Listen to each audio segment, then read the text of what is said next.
Hoje é dia da mentira, mas tudo que eu vou contar nesse vídeo é verdade. Nossa, que começou ruim. Oi, eu sou a May Mortari e durante a quarentena eu tava zapeando a Amazon pra ver se eu encontrava alguma coisa gratuita interessante e eu me deparei com essa coleção Amazon Classics que tem vários títulos em inglês de clássicos e estão todos gratuitos lá na Amazon. Eu vou deixar o link dessa seleção de livros aqui embaixo, caso vocês tenham interesse. Eu já tinha baixado vários títulos dessa coleção lá em 2018, quando eu comprei o Kindle e fiquei super empolgada procurando livros gratuitos e livros baratinhos na Amazon, mas eu não tinha olhado com tanta atenção e agora vendo a Amazon Classics de novo eu me deparei com um título que eu achei super interessante para ler e fazer um vídeo aqui para vocês, que é a história verdadeira do Pinóquio. O livro que eu li foi o The Adventures of Pinocchio, As Aventuras de Pinóquio, escrito pelo italiano Carlos Collodi em 1883 e que deu origem a todas as outras adaptações da história. A história do Pinóquio foi tão adaptada e amaciada ao longo das décadas que eu fiquei super curiosa para saber qual foi a história que deu origem a tudo isso. A gente sabe como funciona, né, com essas histórias clássicas, esses contos originais, eles normalmente são muito mais bizarros do que a gente conhece. Então hoje eu vim aqui contar pra vocês a história real do Pinóquio e vai ter spoiler de algumas passagens do livro, mas eu acho que nada do que eu disser aqui vai atrapalhar a leitura de vocês, caso vocês tenham interesse de ler esse livro depois, então não precisam se preocupar com isso agora. Até porque eu não conheço mais ninguém que tenha lido esse livro, apesar de todo mundo saber quem é o Pinóquio. Eu sempre achei o Pinóquio uma história bem dark, isso por conta de um episódio de Goosebumps que tinha um boneco de ventríloco todo encapetado, que se vocês assistiam Goosebumps, a série de terror infantil, ou leram os livros de Goosebumps também, vocês talvez se lembrem dessa história em particular. E eu morria de medo daquele boneco. Pra mim, eu acho que essa foi a história de Goosebumps que mais me dava medo. Então, de certo modo, eu acho que eu tenho uma facilidade de ter medo com histórias envolvendo bonecos, apesar de eu gostar bastante dessas histórias também. Eu não tive medo de Annabelle, mas é porque a Annabelle não achei bom mesmo. Mas o Pinóquio eu sempre achei uma história bem dark e ler esse livro só me trouxe a certeza de que realmente é bem bizarro. O Pinóquio da história, ele não é assustador. Ele é totalmente imaturo, inconsequente e burro, mas não assustador. Só que o que acontece com ele na história é sim bem estranho. A vida do Pinóquio começa quando ele ainda era um tronco de madeira que foi esculpido pelas mãos de um carpinteiro já de idade chamado Geppetto. E ele já era um tronco de madeira bem peculiar, principalmente porque ele falava, e quando o Geppetto esculpia ele, ele sentia dor ou cócegas. Então é muito estranha essa cena em que o Geppetto tá esculpindo ele, dependendo da ferramenta que ele usa, o Pinóquio sente dor ou começa a dar risada. E eu não sei quem em sua consciência continuaria esculpindo um boneco dentro de um tronco de madeira que tá rindo, porque isso por si só já é bem estranho. Quando o Geppetto termina o trabalho, aí sim o boneco recebe o nome de Pinóquio e começa a ter muito mais movimentos, que acaba deixando ele ainda mais peculiar. E a primeira coisa que ele faz assim que ele tem movimentos é fugir do Geppetto pra rua. O Geppetto desesperado sai atrás dele, todo preocupado, eles são encontrados pela polícia e aí o Pinóquio faz todo um teatrinho pra convencer a polícia de que o carpinteiro trata ele super mal. E é assim que logo no começo da história, por causa do Pinóquio, o Geppetto é preso. O Pinóquio fica sozinho e a coisa desanda totalmente porque ele não sabe fazer absolutamente nada sozinho. E a primeira coisa que ele faz é voltar pra casa.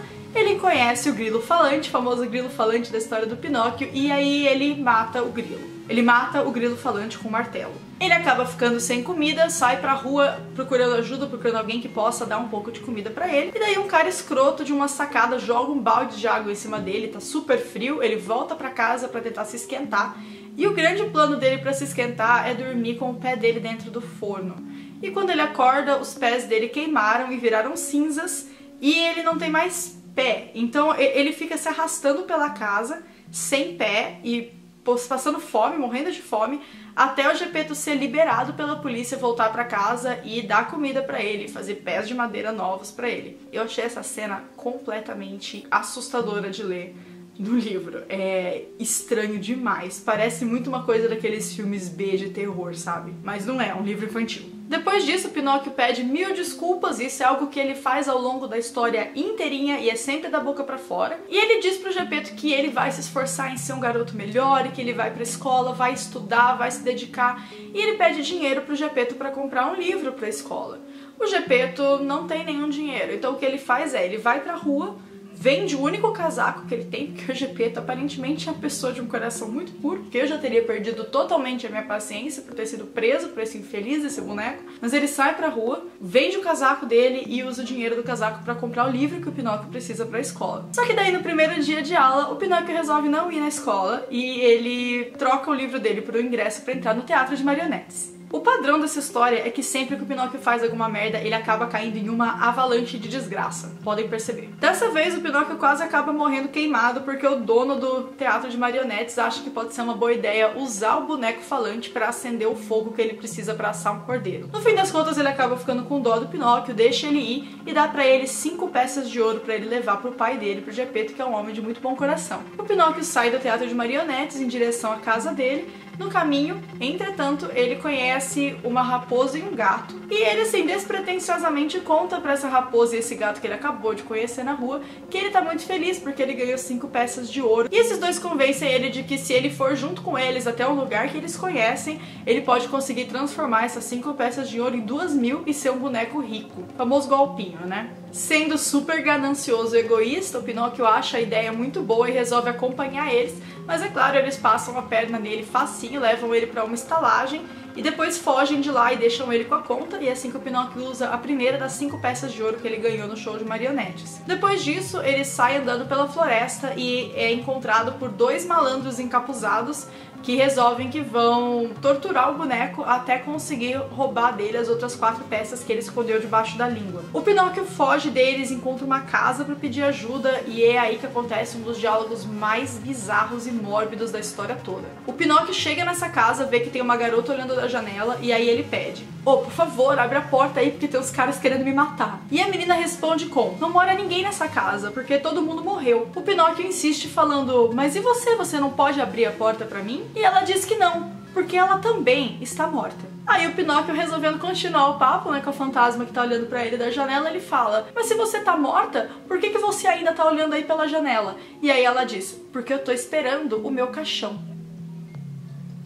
Isso é um livro infantil. Depois disso, os malandros alcançam o Pinóquio, lógico que tá lá batendo papo com o fantasma na janela, levam ele pra floresta, tentam esfaquear ele, mas não conseguem porque ele foi feito de uma madeira muito dura e a faca deles quebra. O Pinóquio morde fora a mão de um dos malandros e eles penduram o Pinóquio com uma corda numa árvore pra que ele morra de um dia pro outro e as peças de ouro caiam da boca dele. Simples assim. É nessa parte da história que o Pinóquio conhece a Fada Azul, que tanto ajuda ele na história, que também é um personagem icônico que a gente conhece de todas as adaptações do Pinóquio, que é a mesma garota que era o fantasma da janela que não abriu a porta pra ele. A Fada Azul ajuda ele, leva ele pra casa, cuida dele, ele se recusa a tomar o remédio que ela dá pra ele, e aí ele conta uma mentira, e é nessa parte, só nessa parte, que o nariz dele cresce pela primeira vez por conta de uma mentira que ele contou. Essa é a coisa mais icônica que a gente conhece da história do Pinóquio, mas que no livro original é um detalhezinho que não tem nem importância quase. Isso tudo que eu contei pra vocês até agora é 30% do livro.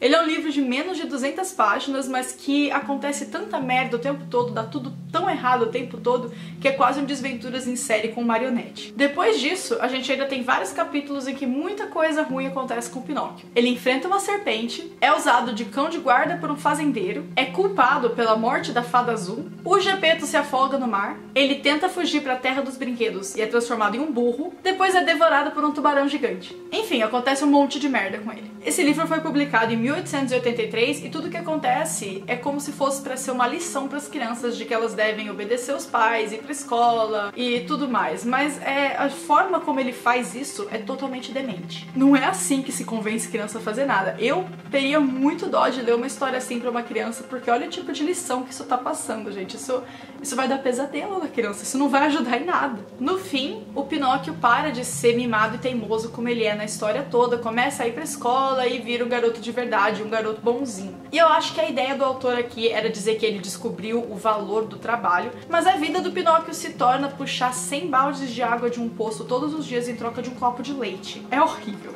Ler a história original do Pinóquio foi uma experiência bem interessante.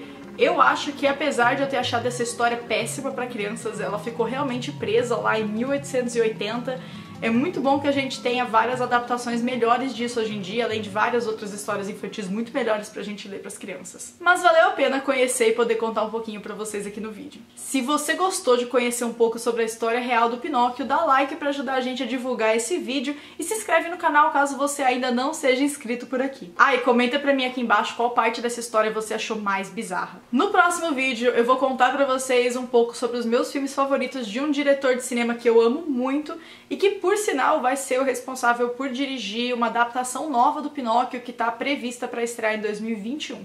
Um beijo, eu vejo vocês no próximo vídeo e tchau, tchau!